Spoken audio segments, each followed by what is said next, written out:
Il faut repenser le filet social parce que dans le cas des travailleuses et travailleurs autonomes, il n'y a aucune mesure pour compenser une perte de revenus. Et on a vu dans le cas de la crise qu'on a traversée à quel point ça peut être dramatique pour non seulement ces travailleurs et travailleuses, mais en fait tout leur milieu, tout leur environnement, leur famille.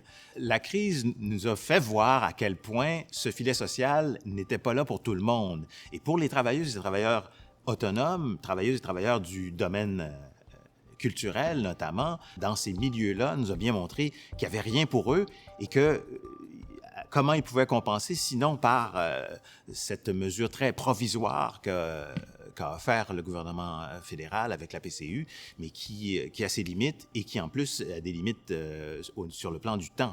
Mais pour ce qui est des travailleurs, des travailleuses autonomes qui œuvrent dans ces domaines qui sont, pour moi, fondamentaux, il faut vraiment faire quelque chose pour que, d'abord, qu'ils puissent continuer à exercer leur métier et que nous, comme consommateurs de culture, puissions continuer à être exposés à ce qui enrichit nos vies.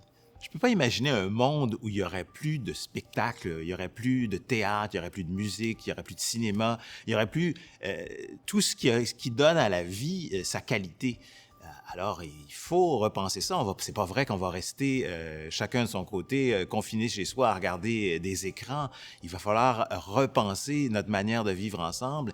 Et donc, il faudrait que on puisse penser à un programme qui serait permanent. Ça a été très bien, la PCU, mais c'était temporaire. C'était comme une bouée de sauvetage. C'était une sorte de band-aid.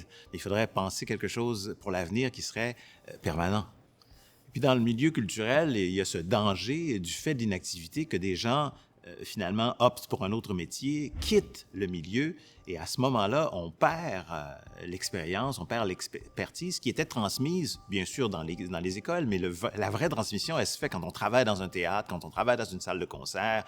Alors, il y a vraiment ce danger de voir cette désertion du milieu par des travailleurs, des travailleuses qui vont devoir aller se trouver d'autres revenus. D'où l'importance d'avoir cette mesure, ce filet social qui serait étendu à tout le monde et à ces travailleurs, travailleuses-là.